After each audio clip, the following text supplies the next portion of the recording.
coffee all day. Didn't I know how much conversation that's like highly focused and intentional? Man, how it can be a little emotionally draining. I wasn't ready, bro. I needed a nap. I felt like a 12-year-old again. I needed a nap and a snack, bro. It was amazing. What's up, Jesse? Thanks for always being here. You too, Alice. I think you all have been here for every episode. I appreciate it. Yeah, thank you, you too. Yeah, ditto, Alice. I agree with you. Seems like you've been here today and yesterday, I think. Do you have your coffee too, Alice and Jesse? Because I need it to make it through this. And, and Alice is a quilter, so she's probably quilting to keep herself busy while she listens to us. Oh, that's how you're doing it, Alice. Definitely with the quilting. That's get Alice. Next time I'm up here, I want some. Give me some needle and some yarn. That would be so cool if I learned how to quilt. Wait till y'all see me quilting. Make some indigenous quilts. Alice is gonna hook me up. Alice, you were doing it, huh? Wow. She's correcting you. Said you talking That's about knitting. knitting. Okay, I'm sorry. I'm sorry. Please teach me what I need, Alice. Send me a link. Send me a YouTube video. I will knit. Uh, I like sewing too. Oh, that's really cool. You're gonna use someone's hat and turn it into a quilt. That's amazing. You talking about Mama Lorenzo from Colombia? Oh, So I'm talking about those indigenized ceremonies. I think that's what she's talking mm, about. mm. Ooh, yeah. Hit me up with that link, Alice. That would really be awesome. I didn't know that we. What? I've heard that Americans had a legacy of quilting, but I didn't know what it was.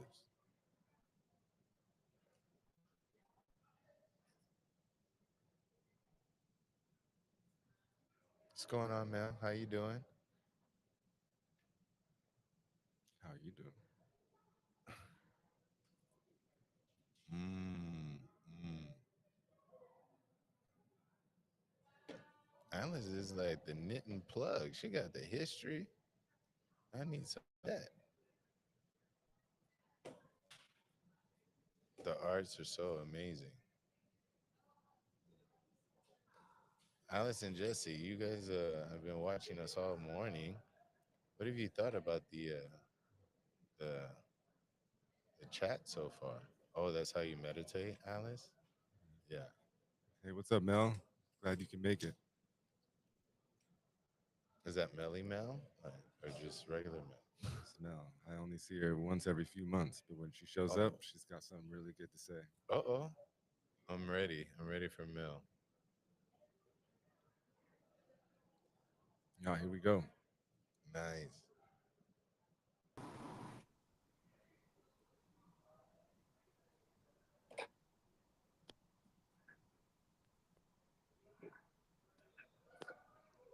What's up, bro? You there? There we go. Hey, Hey, can you hear us? yeah. Well, thanks for joining us, bro. This is I'm Ace. This is my brother and friend MT. What's going on, Lion? How you doing, brother? Aloha, bro. Oh, well, I can't see you guys. It looks like I'm looking at I'm just looking at the drapes there. Is there a way that I can get a widescreen angle? I guess because I'm using my phone.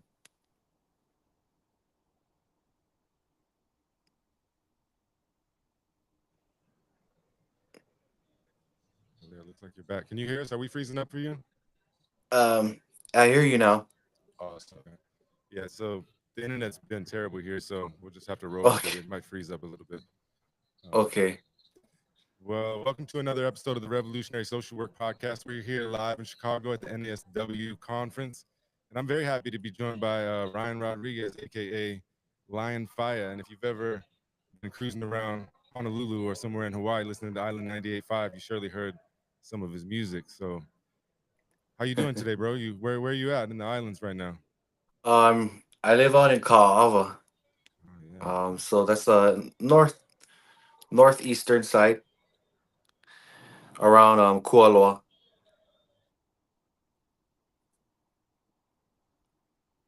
Ooh, looks like we're freezing up.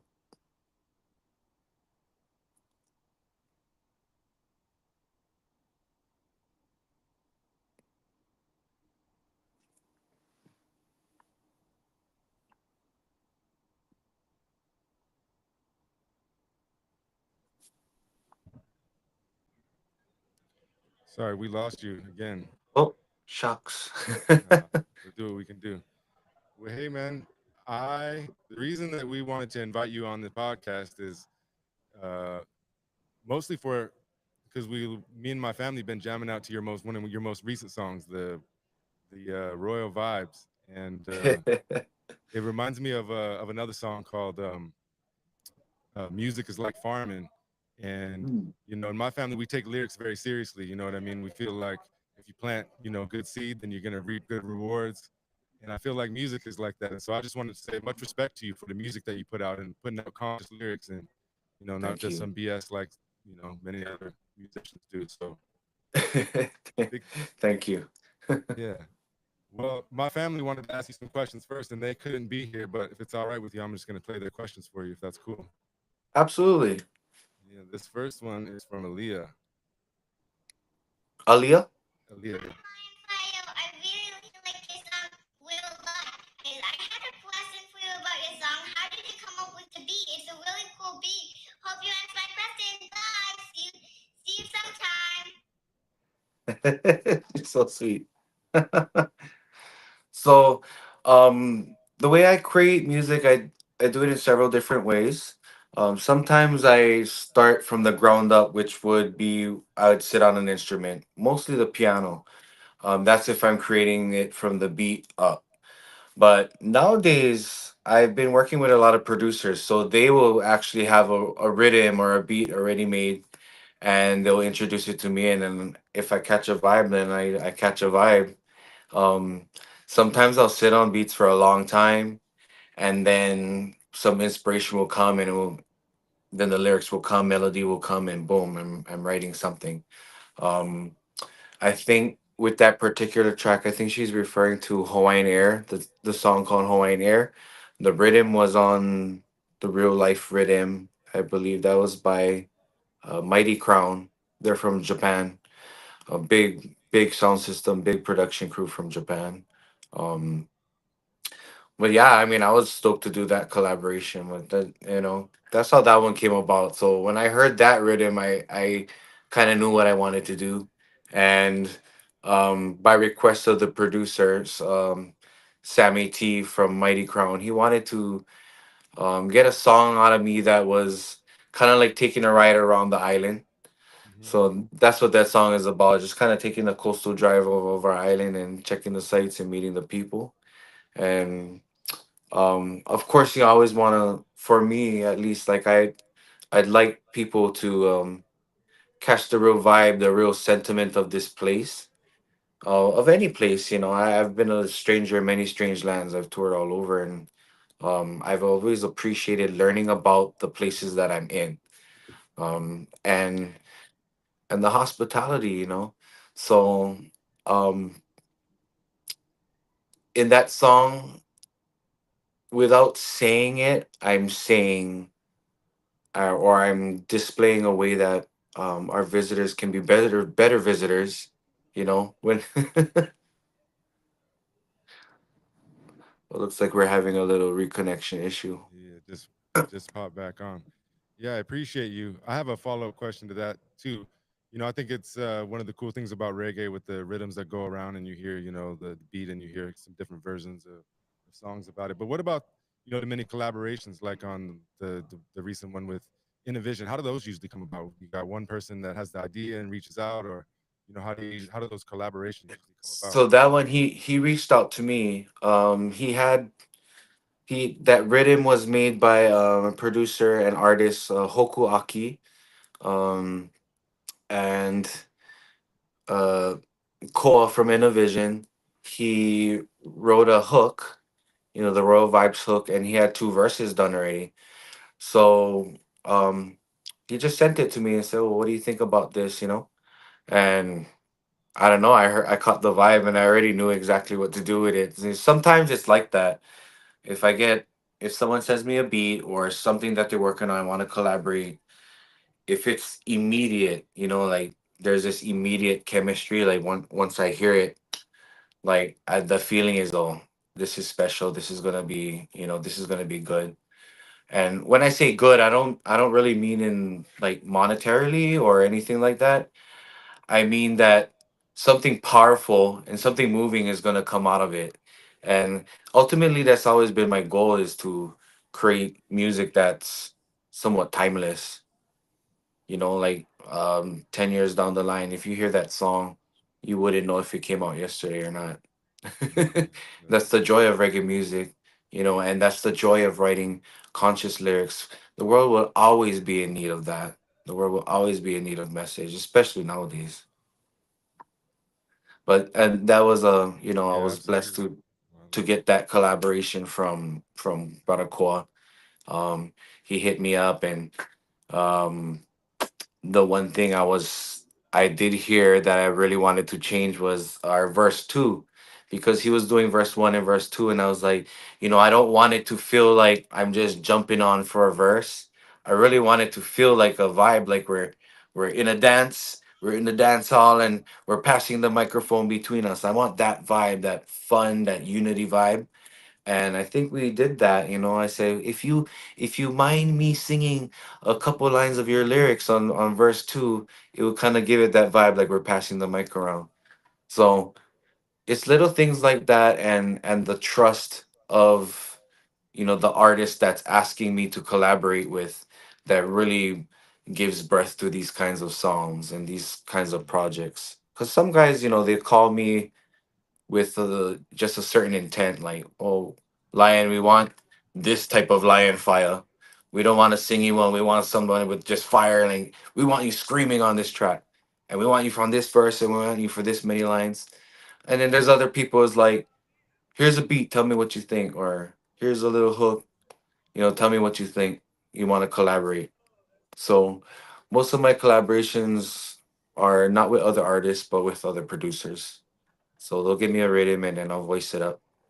But recently I've been catching the bug to collaborate with other artists. I really believe in the power of collaboration. Yeah. I really Well, do. what you did within the vision with that song, it was just something powerful. I remember I heard it in the car. It was playing on the radio on Molokai, and I was like, I never heard this before, and I had to go look up the lyrics and everything. But my wife's gonna ask you a question about lyrics and on the lyrics on that song in a minute. So Okay, I'm gonna cool. go to this one from Naya. Hi, Lion Fire. I like your song, Royal Vibes. How do you get your name? Oh, my name Lion File. Okay, cool. That's a cool one. So it's like I got Lion from my mother, who, I was always singing around the house, like ever since I was little. I played piano from 10 years old, and before that, just banging away on things and making music. So I've always had the music bug, but I always used to sing Bob Marley songs. So I caught the name Lion from real young. My name being Ryan, my grandfather would nickname me Ryan O. So Lion just kind of came up. Um, and Fire came across at the age of, I would say, 13. So Lion Fire became something at the age of 13. I started to check for the Rastafarian faith. I first came into the first Rastafarian organization I came into was the 12 Tribes of Israel. Mm, Um, that one, the branch that I was affiliated with was from Aotearoa, from New Zealand.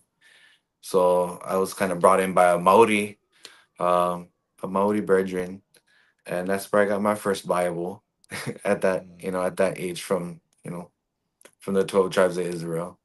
So I give thanks to that. Shout out to the 12 tribes of Israel and Aotearoa for that culturing. But that elder that gave me that Bible, I really am grateful for the time he spent, in reasoning scripture with me, and how Rastafari faith and movement um brings that scripture to life in our time, into our Yeah. modern times, and how does it apply to us? And you know, um,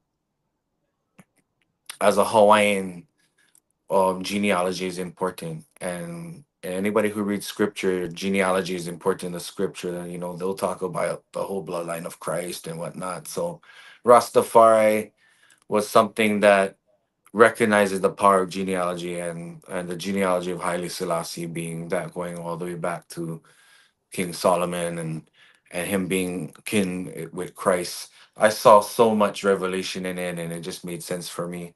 So the reasonings I would have with this elder, um, he just said, "Man, lion, you come with fire, man, a fire lion," and that's just where it came from.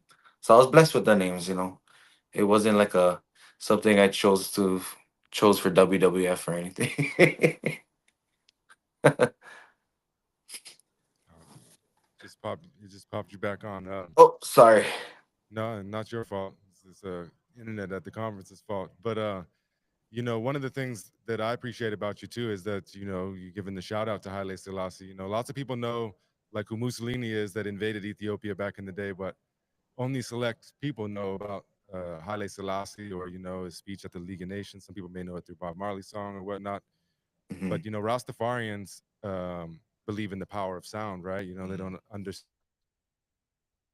Yes, word, sound, power. Yes, manifestation. And sound and the responsibility of a musician and what they're putting out into the public and the public consciousness and all that. Mm.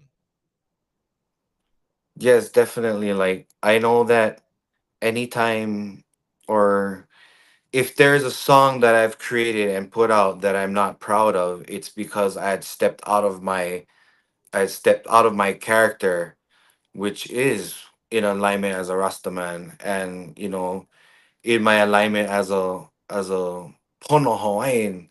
Yeah. you know Anytime I've created anything that's outside of that space, I gotta putty myself, and I'm not proud of them songs, but it is what it is. Like, at the same time, that's something that I had to go through. Like, Mm. it's like growing up in public. You know what I mean? I've been doing music for so long, and I've been doing conscious music from a real young age. In my since my teens, that by the time I hit my 30s, I'm like, you know what? I never explored doing this type of music. I want to see what that could do for me. And especially when you have all kinds of voices around you, all kinds of people who've watched you, who watch you grow, and they say, "Have you tried this? Have you tried that?" So I tried exploring different types of music. Um, not not outside of the realm of like Caribbean music or like reggae music. I've done dancehall, Afro pop. But as far as like songs that aren't so heavy on message, it's more about having a good time. Those Mm. aren't really songs that I perform, like, it's studio cuts, and I can number them on my hand. And those aren't songs I particularly am proud of, as far as like looking back on legacy. But at the time, I'm like, hell yeah, that was dope. It was a dope song. Like, I still put my stamp on it. It still has quality. But now that I'm older, that I'm 40 years old now, I really look at not not the longevity of Lionify in the game, but what I'm leaving behind. And there's only so much time. I only have so much time left, to create, um and complete my mission.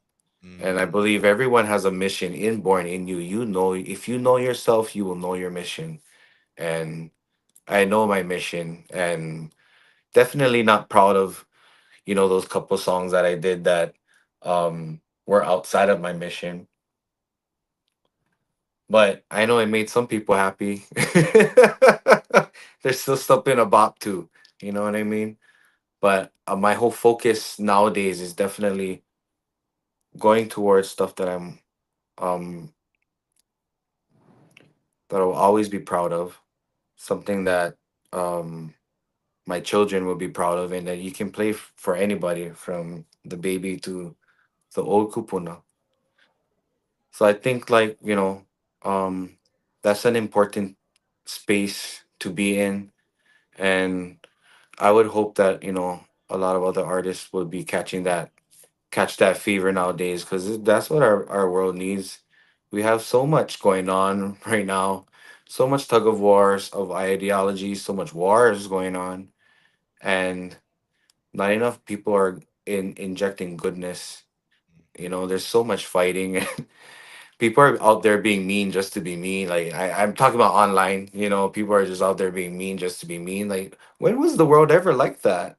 Yeah, You know, yeah, I don't recall being mean just to be mean when I was little, and but now I can see, like, it's almost like hot culture, mm, Yeah, and to I misbehave. yeah, yeah, I really appreciate you because, for example, how music like yours, and I mean, I'm going all the way back to Bob Marley, but when my kids are singing a song or singing an anthem, the words that are coming out of their mouth is extremely positive, and I know it affects the way that they think and the way that they feel and their behavior. So, much Yes, thank you to you for being for considering those kind of things, putting music out like that. Um, here's my son. He has a question for you, and then my wife has one about the lyrics of Royal Vibes. cool. Hi, Lion Fire. I always jam to your songs. What does the line in Royal Vibes mean? Yes, I. So, I mean, that line, the hook was written by Core, from Innovision. mm, So I'm gonna try and answer for myself, and try and touch on where his philosophy was, mm, when he was writing it. Um, so when we had a reasoning about the song, we wanted to talk about how do we introduce, how would you introduce someone who doesn't know reggae music to reggae music? And I was saying, like, well, I feel like the dance hall or the dance is such an experience, when you come to a dance and there's big sound and you're amongst people and we're listening to reggae. Like, that's when I experienced that for my first time as a youngin. Like, that that was what made me catch the reggae fever. That unity vibe, people being united under good music with good message, and this is conscious folk, you know, and Royal Vibes is that. It's showing that, there's all kinds of people that can be coming to the dance. There's all kinds of people that are being coming to your life, and not everybody is gonna be royal. mm, You're gonna have all kind of funny man. You're gonna, you know what I'm saying? You're gonna have all kinds of people who want you for what kinds of intentions and whatnot. Um, People who use and abuse you, and it's just, it's reflective of life. It's the we're talking about the dance, but we're really talking about life, and the choice to be royal within that. You could go to the dance and be, get drunk off your butt and act a fool, but that's not what the reggae scene is. It's not like you don't go to the reggae concert and start fights. You just don't do yeah, that. And if we're seeing that, that's because it's losing its culture, and the music is changing. The acts are changing. yeah, The lineup is changing, and that's why you might see the change up in the crowd, and the energy of the people, because it's lacking the message. So Royal Vibes is that. We were addressing that. It's saying that, how come a lot of these different types of groups are getting booked? These groups that every single song is about, um, folly. You know what I yeah, mean? yeah, Even the names of their groups, I don't even want to big it up right now by saying the names, but yeah, it sounds ugly, and it represents something ugly. So that's the type of vibes it's gonna attract. They're putting that out. The word sound power is going out. Then that's what energy is boomeranging back. That's the type of following they're gonna get. That's the kind of people are gonna come to the shows. Those are the type of people who are gonna start fights, and You know, seen it happen. I've seen it all happen. I've been doing music for a while, and I've seen the waves and the changes and how we went from holding lighters up to holding cell phones up to just Yeah. being in behind the screen. It's not even like this. You know, people aren't even doing that. They're doing this. They're looking through the screen. It's like it's filtering the show for them. You know, there's so many disconnections. There's so many disconnections, and Royal Vibes is a call out, you know. All you Royal ones, cause it's like who feels it knows it, and I see how you're like, yeah, yeah, cause you know it. The man has a crown, you know, on your head, and that's who we're shouting out to. Let the kings and queens come to the dance, you know. Let our vibes shine, and that's the power of reggae music. And as far as my verse, I was I looked at the structure of the song and what Ko had written and what was there and what I wanted to write, and I said I feel like the song needs a focal point. If we're talking about royal vibes, then I want to represent as a king and Mm. let my career be the focal point. And this is how I dealt with reggae music, and I chose to go the positive way, and I chose the Rastafari route. You know, I call it Rasta University, and then reggae was my major, and that's what that verse is about. You know. Yeah, that's what's up. Here, we just let's add to that because my wife Alicia, she got a question about the lyrics. Okay. Hello, this is Alicia calling in from Big Island. Wish I could be on the podcast with you guys today, but maybe next time. I want to share appreciation, gratitude for the music you share with the world. We love listening to it as a family. We've been jamming out to Royal Vibes a lot lately. I really love the lyrics where you say, look in the mirror, check on yourself. Are you satisfied with your health? Ego is a real killer, a vibe killer, and is wealth you're looking for. I beg you reconsider. Obviously, didn't say it as well as you did, but I love this message, and I think that we need more of this. Obviously, we don't have a lot of it in the music industry. We need youth to be hearing this message.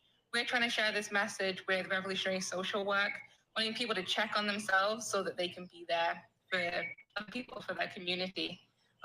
My question is two questions. Within the music industry, how do you stay true to your values and keep this positive messaging going when it's not always celebrated within the mainstream music world? But also, what advice do you have for our youth in how they can check on themselves and how they can stay grounded in this crazy world, and take care of their health? Because I think it's really hard to do when we have all of the just negativity around us. So thank you. Mm. Wow. Um. Um. Reflection. Um. Reflection. You know, being honest with yourself. Prayer. Um. Taking time in nature. All of these things will keep you grounded, and don't isolate. I mean, we all need alone time. Truly, because when you're alone time, you connect with your creator. That's Yeah. when God sits in your crown, you know, and that's when you converse with the inner eye. There, people forget there's a separation of self and I, Mm. you know, and you hear it when individuals would say stuff like, "Damn, I can't live with myself. I'm gonna kill myself." Now, who's talking there? Is that the Mm. self, or is that it's because it sounds like there's, you know, you're almost addressing two different people in your own mind. Yeah. I can't live with myself. You're not saying I can't live with I can't live with myself. I can't, you know. So obviously there's a character, there's a straw man, there's something there. And Mm. you know, I think when I think when you recognize that character, it's easier to help malama, to help take care of that person Yeah. and take care of the separation. Who's the I? The I is the I am that I am. That is the God. That is a sovereign in you. That sovereign recognizing that there's something wrong in your temple. The self is not in alignment with the I. So Mm. for me, it would be taking time to be holy. That is what my Rastafari elders from the Bobo Shanti order had taught me. So I had spent time training for a priesthood. It's 7 years, and and the things that I've learned from those elders is that, that we cannot get caught up in we cannot get caught up in too much of what's the left and the right. That's what they would say. Yeah. Don't look to the left or the right. And I don't think they were being political either. I Yeah. think that's a biblical saying. Don't look to the left or the right. Meaning, just don't be indifferent. You know, know yourself, know your mission, and forward that. You know, Yeah. for our kids, I do feel for them because man, they weren't born in a world without internet, and they Mm. were born in a world watching their parents scrolling on there. So who are we to tell them too much, not in, so we have to regulate ourselves first before we can even tell our kids what to do. But definitely, yeah, I mean, with our kids, we gotta watch out with that scrolling. Watch out with the scrolling because that's something that's new. We don't have all of these years long studies of what's happening to them, what's the psychological effect. My other half, she's a psychologist, she's a doctor, and that's something that she's kind of been looking um that's been her study right now, the effects of that, social media, and internet and device use on the kids, and the parenting in the family. How do we parent that? Because we don't know. We weren't given the book on how do we deal with this, because it's never been there. um I do notice, yeah, with our children, they have more self-worth issues and self-confidence issues that, um I think if we look back, you can kind of say, oh, maybe my siblings, like my sisters used to read 17 magazine and look at the girls in the bikinis and be like, oh, I wish I was that. But now our daughters are having it compounded day in, day out, not just on the phone, but if they watch Netflix, they watch this, they watch that. It's so much. It's so much imagery. So I think we as parents, we need to endeavor to make sure we get our kids outside. Whatever it is, wherever you are, please get into nature. Please find a place of quiet. You know, I knew what the back of my hands looked like very intimately as a child. I knew what my feet looked like intimately as a child because we didn't have devices. We had so much time sitting there bored. And I think that's good for the mind. That's time for the mind to process. It's time for the mind to deal with not being stimulated, not being dopamine hit over and over and over. So grounding is, in my opinion, is going to be a much more harder endeavor for our children, just because they weren't given that. They have no recollection of being grounded. They've been taken up into the internet world. Point it to me. Where's the internet? Can't find it. It doesn't exist.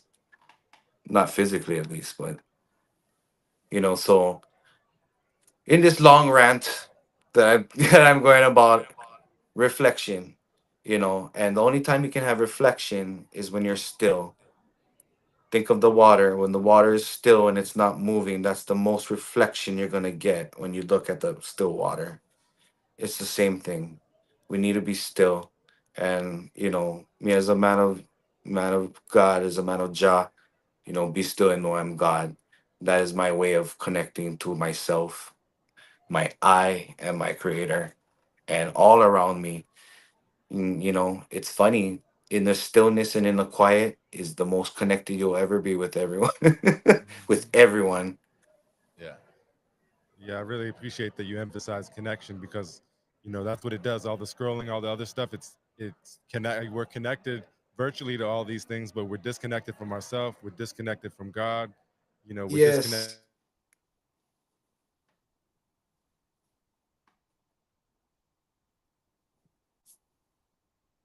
Oh no.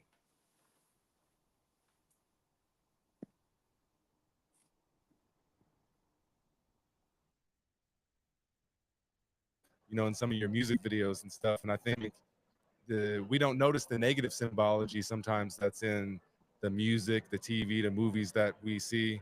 What do you think is the importance of symbology, especially when it comes to Rastafari and reggae music? Symbols are important. I think they're languages. Symbol is language. Like the alphabet is symbols, right? Every single letter is actually a symbol, and it has a root meaning.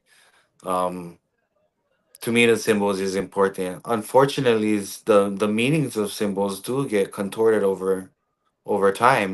We've seen that, like with, for example, the swastika, Mhm. how that it's like a powerful symbol of peace and continuity and infinity was hijacked. It's Mhm. flipped. It was flipped, but yeah, also the meaning was flipped. Yeah, so we see you know the rise and downfall of symbols. Especially right now we got the with the war in the Middle East. The genocide. The Israeli flag dons the Star of David, which for Rastafarians, the Star of David represents His Majesty Haile Selassie, represents his dynasty, represents Solomon. But it's been hijacked. Mhm. You know, the symbol's been hijacked and put on a flag that represents something else.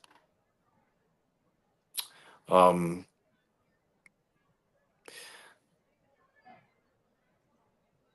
Symbols have power, and some people probably are more into it than others. And when I say power, I say, I guess, not just subliminal, but there's the esoteric power in some symbols. In my study, I've I was once so interested in um, sigils, angel sigils, and archangel sigils. I thought that was very interesting, and where these symbols all came about. So yeah, I guess that's something that's always been in me, and I think they're important. If they've been around in antiquity and they were important to our elders, then we've ought to continue using them. Yeah, it make me think. In my old studio, I had my wife made me a sign that said "Welcome to Zion," and then that started to be a little bit misinterpreted in See recent what I times. mean? You know what I mean? Yes, Yeah. and it's like it's hard, Bridget, because the elders also teach us, don't throw the baby out with the bathwater. You know, and we can't let a certain fringe group destroy the hard work and the good works of those that came before us. And that's the danger of it. That's why we have to stand up. That's why I have to say no. That's why we have to come forward and not be complicit. We have to. We have to. Otherwise, who are we to complain in the end? Mhm. Lion, I have really enjoyed listening to you talk about your integrity, as a man that comes from like that African spiritual mindset and, that communal mindset, and having spent 20 years in Hawaii, you hear a Same lot of the talk. You know what I mean? You hear a here. lot of people that they know the coin phrasing, and they try to bring it out, but it's not consistent in their Down. conversation. Like when you talk to them for an hour or so, the consistency of what their values are isn't apparent. But me and Ace, before we got on, he's like, man, I really enjoy this guy. His lyrics, they're so conscious. You could tell like he's mindful about that process. And he knows me. He's like, man, he's like real Rasta, and I'm like, yeah, I really love that, because I've just been sitting here listening. And as a man, it's comforting to hear another man just talk about his integrity and maintaining that consistency and the why behind it. That the legacy is important, but also the legacy of truth, the legacy of power, the legacy of the things that our ancestors and elders have overcome, so that they could give us these phrasings, so that they can give us this overstanding. And I also loved how many times you mentioned you being in session of reasoning with your elders, confirming with your elders, having other people there, and not being in isolation, but having a communal affirmation of what you're doing, because you're maintaining integrity. And it's easy to do that when you're in your integrity. It's easy to go to your elders and say, hey, I've been doing what you told me to do. Did I do it? I'm holding on to this truth. Am I speaking it right? And I really wanted to just like one, applaud you, give you some flowers for that. Just like as a man 40 years old, I think integrity is the most important thing a man can have. And I've just enjoyed it. But also, thank you, bro. Thank you for, as an artist and being in the media sector, making those lyrics and making your legacy of language so important to you, because it's important to you, it's powerful for us. Like my brother Um, spent all morning telling me about the power of your lyrics and in the way that it affects my godson. He was just on the phone asking you about some of your lyrics. Like, my godson is empowered by your lyrics, and those are the things that we both want him to, like. If he's going to be singing anything, let him sing about things that are full of integrity, things that are about, being conscious and mindful, and present with his kindness, with his love, and also the wisdom. A lot of the things you're talking about is wisdom being passed down, and you as a student and also as a child of that wisdom, sharing it openly and not being scared or abashed or fearful to project that wisdom into the world. And I really wanted to just say I appreciate it, man. I've appreciated just getting the bits and pieces that I've been able to listen to so far. So thank you, man, as an artist. And I've heard your music, and now I know it's your face, bro. I'm about to go get some more. So I appreciate the conversation so far. Man, that was so many nice things, and it's, you know what I mean. You said so many nice things. Wow, thank you. I really appreciate that. That was a lot. Thank you. Um, it is important. I said reflection. You know, is very important, and I think that's the only way that I was able to stay true, is as you constantly reflect. And I thought that was, just what do you call? I thought that was like a handicap for me, was to always be stuck in my mind as a kid. But I think in the long run, I look at it like it was good because it kept me in check. I kept myself in check, and I saw what was more important, and legacy. Legacy is important.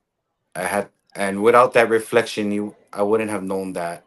I probably would have been carried away like a lot of my other friends. Whatever the hell they all got carried away in.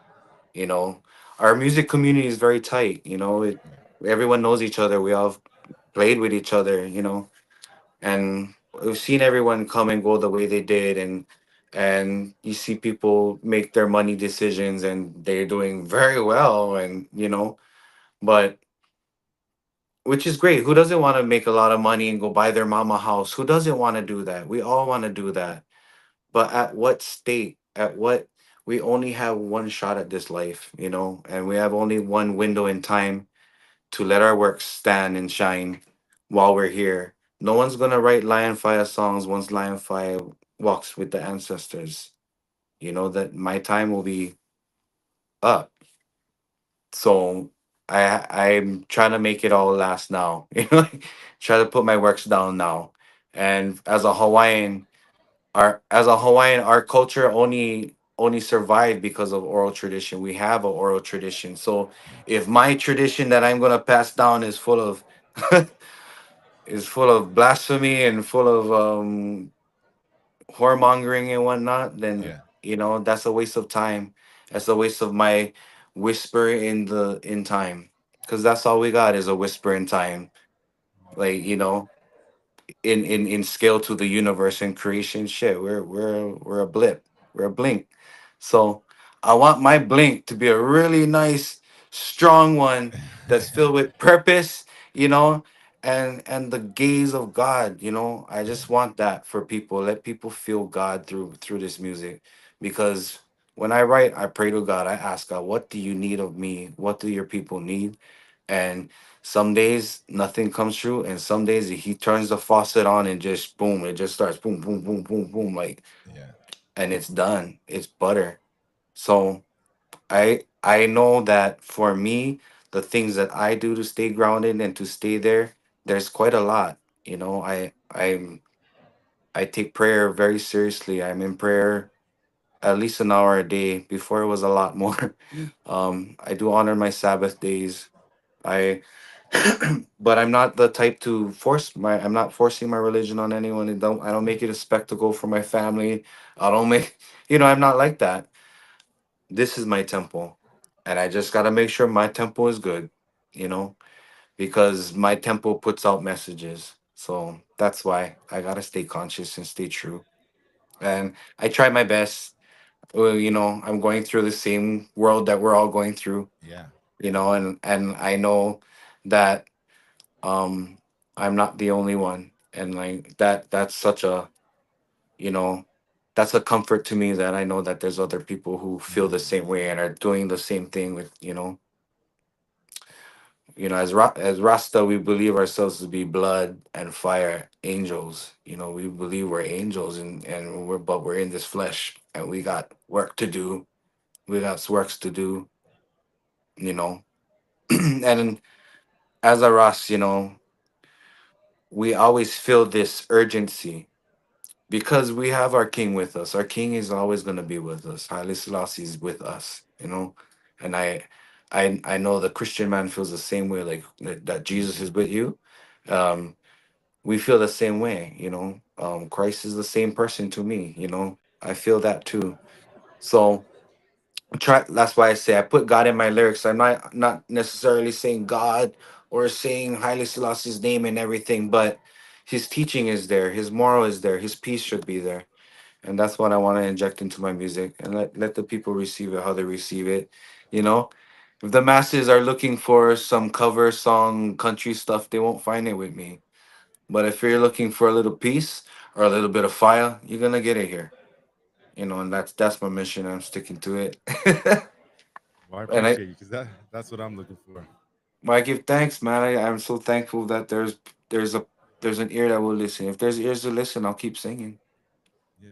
Because I'm a person that I believe like what the Lord said, and God said, even the rock shall praise my name.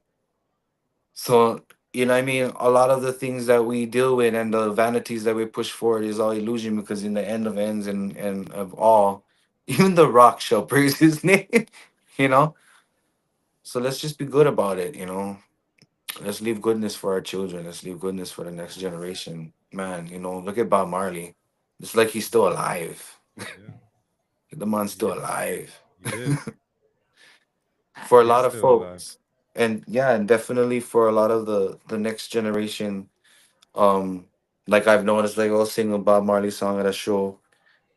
Sometimes the vibes is not always there, and it's not as intense anymore. The kids don't all know the songs anymore. But then every now and then you'll play a show where, damn, all the kids know the tunes. All the kids are singing the Bob songs. So yeah, man, the music still live as long as it has this good soul. Like the word of God live. And if we put the word of God in our music shall live. You know, Yeah, it's so powerful. because it's like that tune I just wrote, or just put out, "Defeat the Devil." It came out the same way. I asked God, "What do we need?" And that was what I saw, was just pure devilry of Guan. Just I haven't seen division like this. And Mm. like family members, like, I can't even hold a conversation anymore, because once it goes this way, once you start talking about Trump, once you start talking about Gaza, once you start, then everyone starts fighting, and Yeah. it's crazy. When was that? When did that ever be? When was that ever a thing where I cannot sit down with my mother and my father and have a conversation without everything getting hot? It's That's to me is the devil. Division, chaos, lies, Yeah. manipulation, greed, wrath, vengeance. All those things come with the devil, and that's the mo. That's his trail of breadcrumbs, and I've been seeing his crumbs all over the place, manifesting in different ways. And the you know the scariest thing to me is the division between, mother against father and father against son. And we're seeing it in real time. In real time, I find it really hard when you're raised by people, like my parents raised me with morals. And I'm not bagging on my parents. I'm using it as an example for other people who are going through the same thing. um if we know may not align politically. And selecting what songs you do and how you engage with the music and the things that you wanted to do. And you're like, there was times where I felt like I was wonky. My foot was faltering in my step, or I didn't do it with the same intention.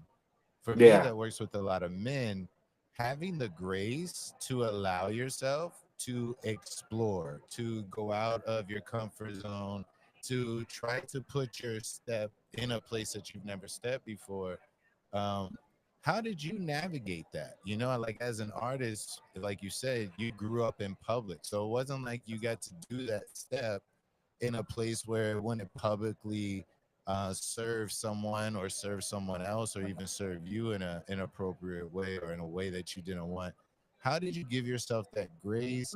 And I know you mentioned like being grounded, but also, how did you muster the courage to try something new? Because you had a nice formula already, right? Like, you knew what to say, what to do it within, what time pattern within this music. What gave you the courage and then also the grace to go on that journey for yourself while you were maturing in public? I think that was really interesting. I was going through a whole overhaul of my whole life. And um I got into like Dr. Sabi, like dialing in my nutrition, working out, and I was really just in that mind space of just, this is a time to reinvent. And this was all during the COVID lockdown. Ah, So I thought it was a great time to try and do something new. Um, I think it just kind of organically happened, I guess, as I physically started to change. The attention started to change. Um, mm, Primarily, my fan base has always been male, and around the ages of like 12 years old all the way up. And but yeah, it's always been mostly male, kind of like 60 something percent to 30 something percent female. amazing. Once my look started to change, and then just posting pictures on social media, I started to see my following started to change. It started to become more female. Um and during the time, Afrobeat was something that was getting super popular, and I always loved it. I always loved dancehall music, although I wasn't always like writing them pum pum songs. You know what I mean? I always thought they were jiggy. Like, I'd be in the dance with everybody else, and like, you know what I mean? So that's the culture. So I thought, yeah, man, let's just try it. I didn't write up any poems or anything. I just wrote some lyrics, and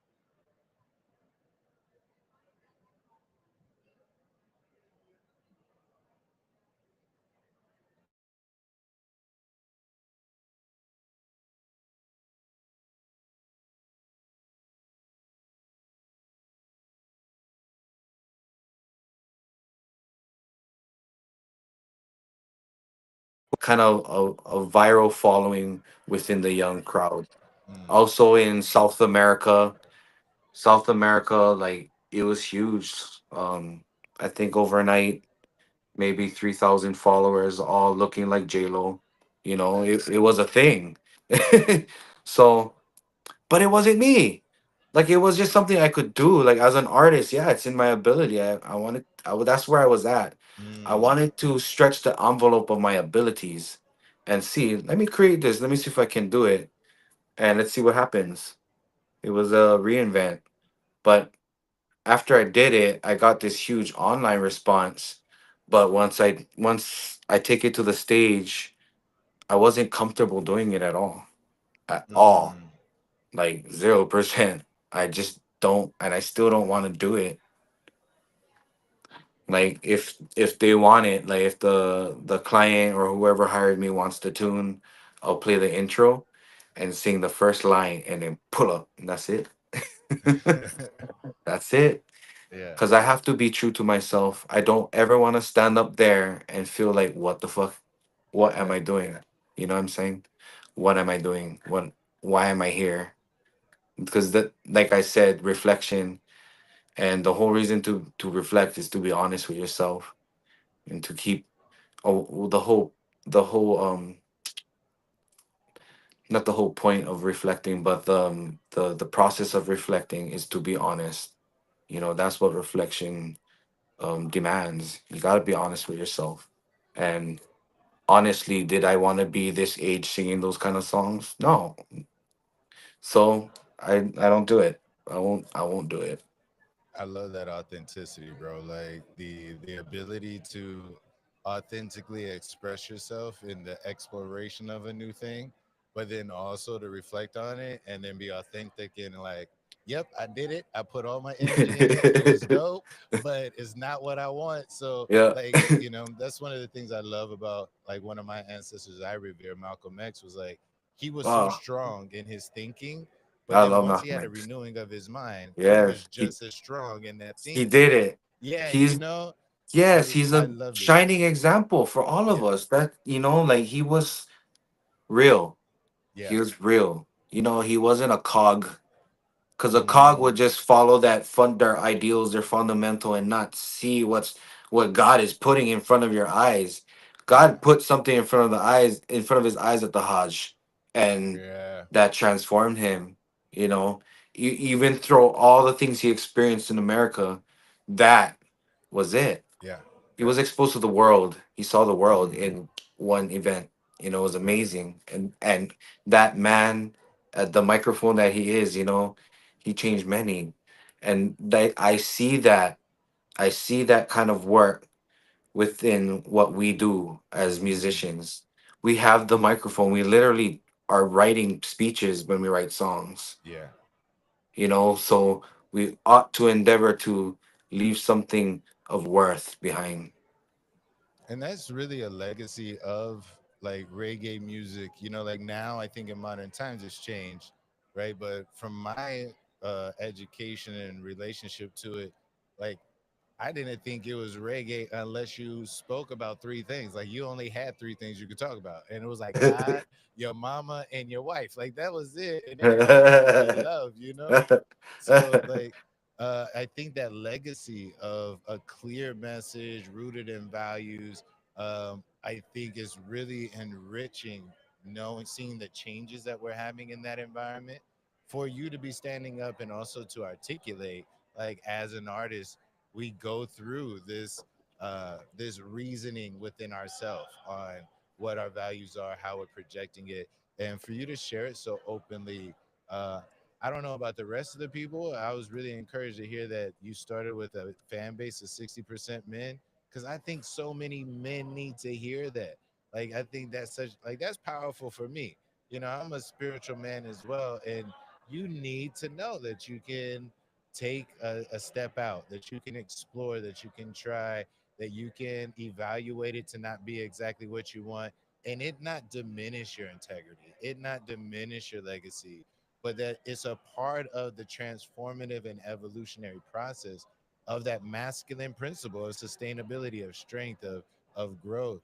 And so I really appreciate you expressing that, but also maintaining that legacy and reminding us like, yeah, our artists do have a powerful responsibility to speak life into the world around us. So, man, thank you for sharing that journey and that process, man. That's like, it's really Respect. encouraging for all of us, man. So, peace, man. Respect for real. Respect to you. Thank you.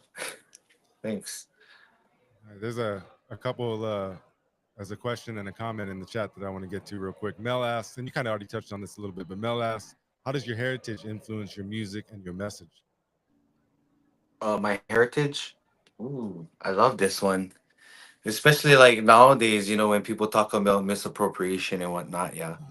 Um, for myself, I've never encountered any weird. I mean, I've never encountered any kind of hate as far as like that's some Jafaican stuff, and um, because I believe, and from what I was told by other, you know, artists that I've looked up to, Jamaican artists that I looked up to, that my stuff is authentic.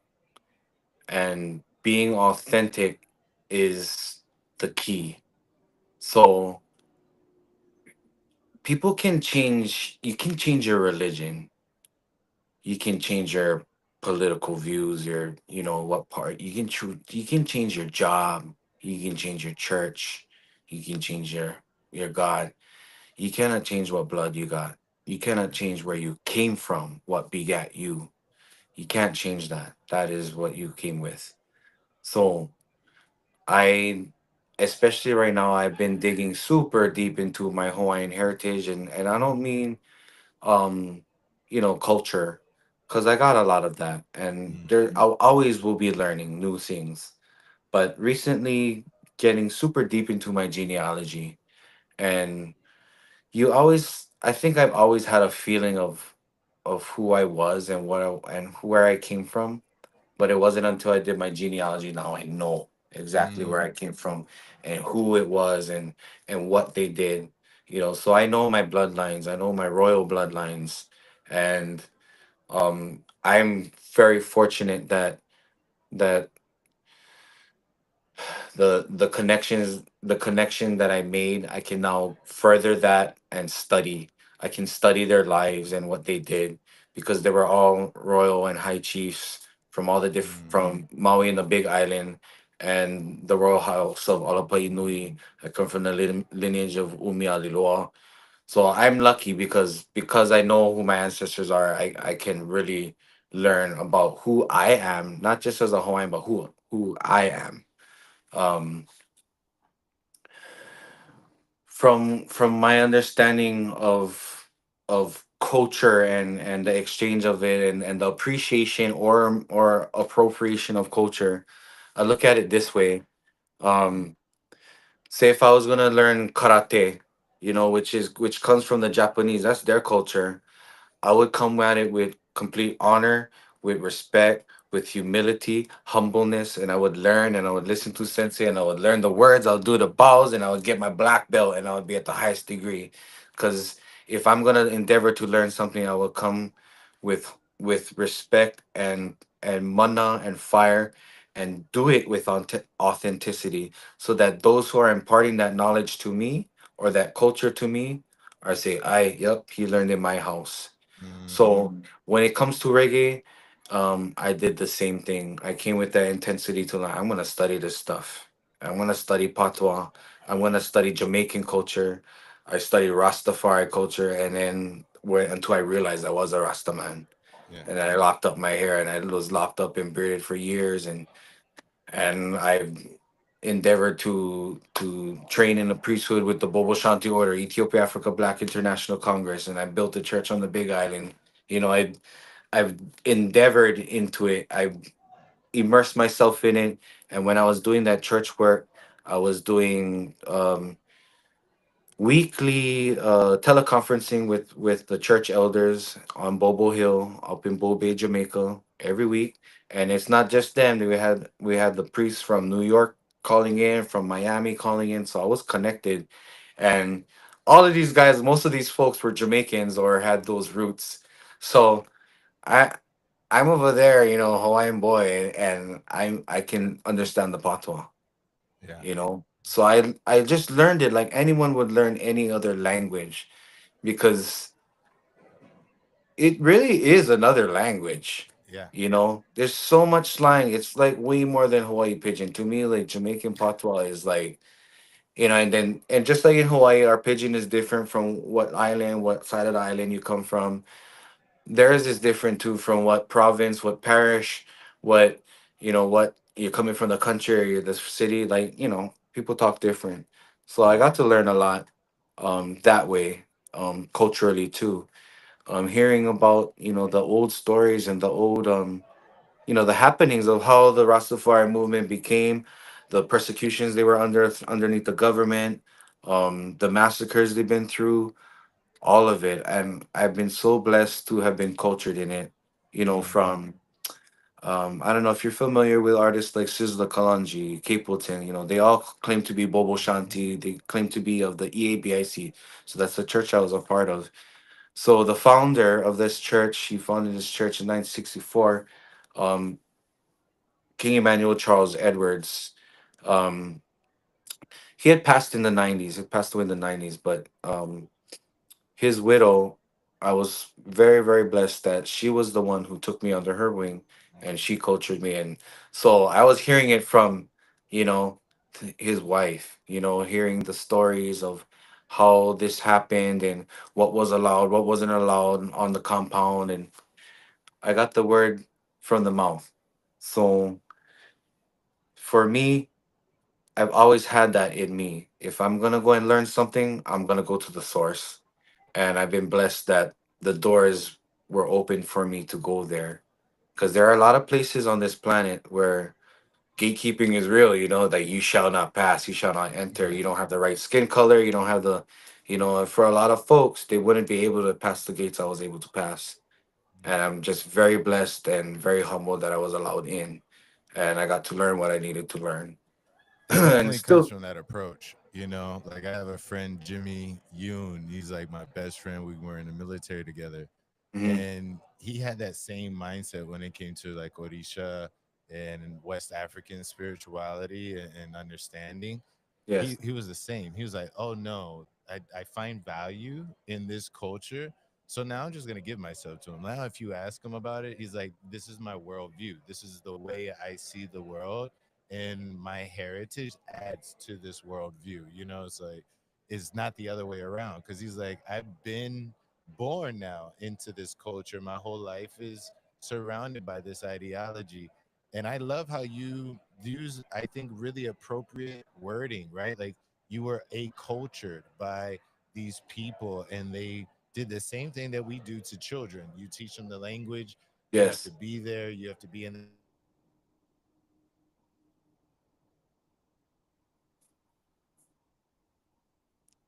to to do that. And you have to accept a new cultural foundation and really soak it up and utilize it as you're thinking and as you're processing.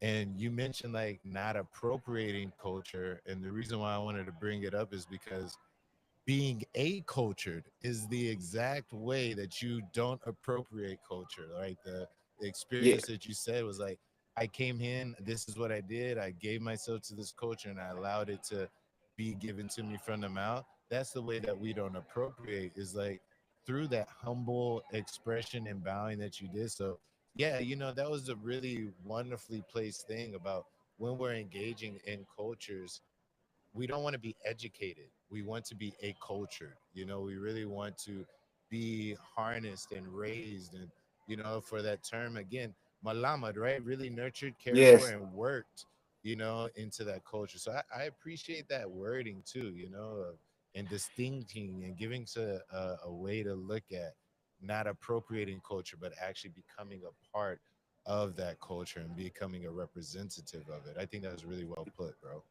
It's fluid for I because I'm mixed ethnicities. I'm Hawaiian, Portuguese, Chinese, Filipino, uh, English, and I have to learn a bit about each one, and where I Mm, come from in that respect, but also where I come from where I grew up in Kali Valley. It was a lot of different races, and I ate at their homes. I slept over. We're all great friends. So um, it's very fluid for me. I think for some people it misses because mm-hmm. maybe they stay isolated in their little communities of just Hey, one demographic or whatever. But I didn't come up that way. I'm very comfortable in that, and for me, the Rastafari movement, it's the same energy, the same vibe, the same fire as that I felt in the Hawaiian sovereignty movement, the Hawaiian movement, in the mm, Hawaiian Renaissance. same. It's we were not we're not black people taken out of Africa, but we are black people who had our land taken from us. Hey, You know, truth. a lot of people might not align with me with saying black, but no, like when the foreigners came here, they called us the N word. Yeah, yeah, We to them we are black. yeah. you know so I wasn't confused about that. I have no uh I look at the black man as that's my brother, that's someone who understands, and we weren't in the same struggle, but we are both people looking for liberation. Yeah. um we don't need to get ships to go back to where we come from. Like Rasta is we're gonna get our ships. It's all like Marcus Garvey's teaching. We're gonna get 7, 9, 13 miles of Black Star Liner. We're gonna go back home. Yeah. No, for us is we have to get our home back. Mm-hmm. Our land was stolen. So we have that struggle. We have a struggle with learning who we are again. And will we ever? The Hawaiian that we will learn to be is not the Hawaiian that was back then. That's Yes. gone. It's gone. You Yeah. know. So we are a hybrid. We're a hybrid people, and but we it's a movement. So that's what I saw. I saw this connection. I mean, if you go to Jamaica, I don't know if you've ever been, but when I went to Jamaica, it looked just like Hawaii. Yeah. The same plants, the same trees. There's tea leaf, there's breadfruit was all over. Even a lot of Jamaicans don't even know how the breadfruit got there. The breadfruit came from the Pacific. Yeah. The Tahitians, the Samoans, the Tongans, the Hawaiians, we all were eating breadfruit from a long time. Yeah. And um, it was it was all these different ships. It was the Vancouver that came out, and one was one of the guys with Cook. They were all looking for breadfruit to bring back to the West Indies because they didn't want the slaves to be spending too much time growing food for themselves outside of the productivity of what kind of crops they were trying to put out and make money Mm-hmm. off of. So the breadfruit, Guaranteed, the bro. the breadfruit was looked at as this tree, this abundance tree that just was giving bread, basically, right? Man, I So love it. yeah, man, we fed each other for a long time. We brought. I guess I couldn't say we brought it there. It was taken from us and brought there, Mm. and but it kept our brothers and sisters there alive through that brutality, and in turn they gave us this beautiful reggae music that came back on our way, Say and no. now we're exchanging it back and forth. I was so blessed to work with Peter Morgan, Morgan Heritage, Junior Reed, Perfect Gideon, and these are like top tier reggae artists from Jamaica. And when I worked with them, they all said the same thing. What part of Jamaica you from? Eh? What part of Jamaica the man from? They all thought I was from there, you know? And that's what I mean. I'm not confused about my heritage. I know who I am. But if I'm gonna endeavor in something that didn't come from my homeland, you best believe I'm gonna do my best to keep it authentic, to the highest Yeah, ability. that's an interesting conversation that I'm gonna have to have with myself and others. Is that like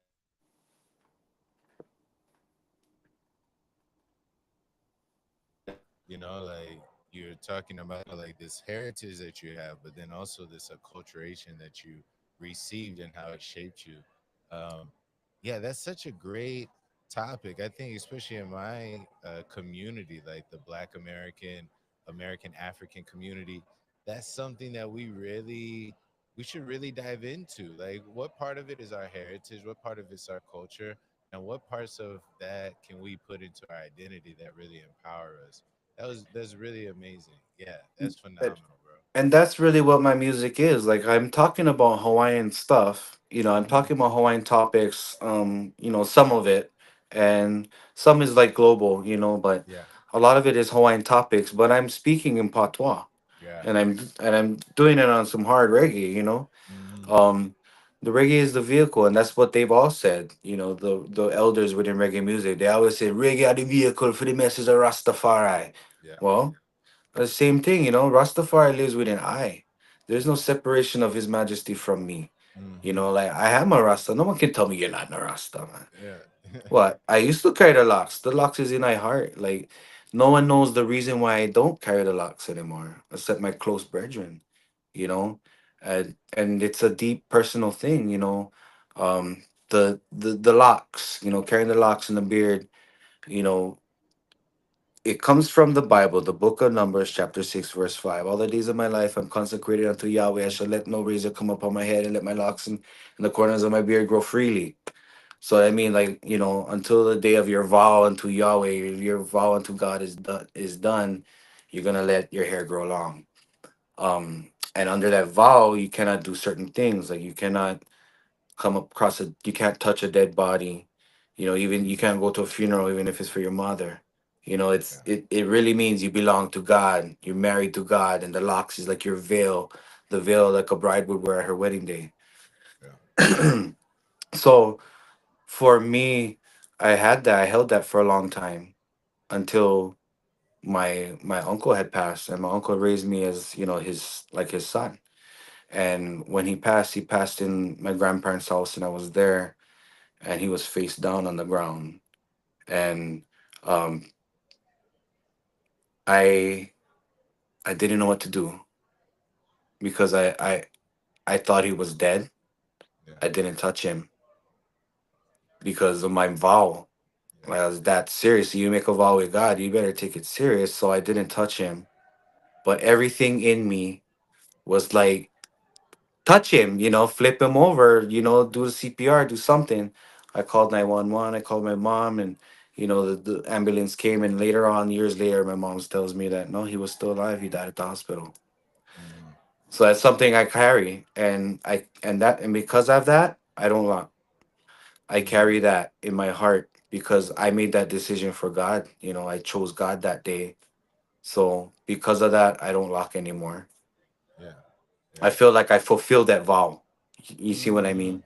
I Yeah. fulfilled the vow. The vow was fulfilled. Yeah. That was my trial, and I guess I passed that. But there was times after I tried to grow again, but I just didn't feel right. That's what I mean. Reflection, constant reflection must Mm-hmm. come above dogma, must come above all of these ritual and whatnot. You gotta be right Yeah. with you. If you're not right with you, it's no sense do it. It's empty. No more mana. There's no blood, there's no essence. So you gotta reflect and, you know, put your eggs in the right basket, I should say. Yeah. Yeah. Well, brother, it's been a pleasure talking to you, and I feel like I learned a lot. And one thing you make me think about is I've spent a lot of time studying the Wailers and Bob Marley, Peter Tosh back in the day. And if there's one thing that I know about them is that they truly believed that Rasta and reggae music was going to change the world. And Yes. when I think about Bob specifically going on these world tours, and I think he came to Hawaii to Waikiki Shell at the end of 1979. Mm-hmm. But to me, the Yes. reason he did that was to go and plant the seeds for people like you that Yes. would that would then sing to me, if that Yeah. makes sense. You know what I'm Sing. saying? And that's Yeah. what it's all about. And I said we're going to see Steven tomorrow night. I heard an interview with him once, and they were asking him about all these non-Jamaicans singing reggae music and talking about Rasta and stuff like that. And his Yeah. answer was simple. He said, "Hey, what am I to say? If they were supposed to be doing something else, they'd be doing something else. Obviously, it called to them, and so that's what they're doing. And Yes, I I. appreciated that. You know what I mean? And Yeah. Yes, I just I. appreciate. And Bob said it, the music will get bigger and bigger and bigger and find its own people as it gets bigger. And I know Bob did that, exactly as he said it. Everywhere he went, something popped up. A Rasta headquarters or branch of Rasta. Respect. I've learned so much about you and your character. It makes me want to go and listen to all of your music that I can find because I know the message that's gonna come and I know the character behind the words. Like even if I didn't understand it, me knowing the integrity that you walk with through this conversation, man, we were talking to a lady about sound healing. Let me just listen to the voice of somebody that's got some integrity in their life. That's better than half of the music. So I appreciate getting to know you in this conversation and the vulnerability, bro, that you shared in the conversations today and the things that we talked about was really powerful, really empowering. And it seems like Ace and I, our conversation has just like been trickling one into another. Like so many things you said today were on some other podcasts that we had today. We were like, man, how Oh, much of like in an alignment today has been. So, man, thank you so much. It's been a real pleasure to get to know you a little bit. Next time in Hawaii, bro, I can't wait. I hope we can sit down yeah, and let's talk link and up. reason together. Yeah, Yes. man. Appreciate you. Yeah. Thank you for sharing so much today, man. I really enjoyed this conversation. Oh, same way, brothers. I do give thanks, for this time. I give thanks for the reach, the power link. Thank you for this opportunity. to speak my mind and make connection with brothers across the planet. And yes, I hope you guys have a wonderful rest of your conference. Thank you. Yeah, well, before we let you go, you got a message from I think your auntie Patty. She Oh, says, Auntie Patty. "You are a pure soul, honey. So Oh, proud of the man that you are and the message you convey to your ohana and the universe. You've made Auntie so proud. Aloha, I love you, Malama Pono." oh. Hey, Love you, that's what's Auntie up. Patty. Yeah, but again, much respect to you, and thank you for taking the time out of your day to talk with us. And I hope this message gets out there and resonates. And the most thing is that I want to say thank you for is the music, and having my kids singing your music instead of some other bullshit. That's negative. That's negative out there. We owe you a lot for things like that. Yeah. So No, you give me a reason, and I'm glad that that the youth are listening, because that's gonna keep me young. That's gonna, and then I know that there's younger generations still listening, then I gotta make sure I got something for them. So I'm gonna make something just for Wow. them. Thank you, brother. Thank you. Thank you Yeah. for sharing it. Thank you, bro. all right, bro. Peace to you. Have a great day. Yes, sir. Aloha. All right. Aloha.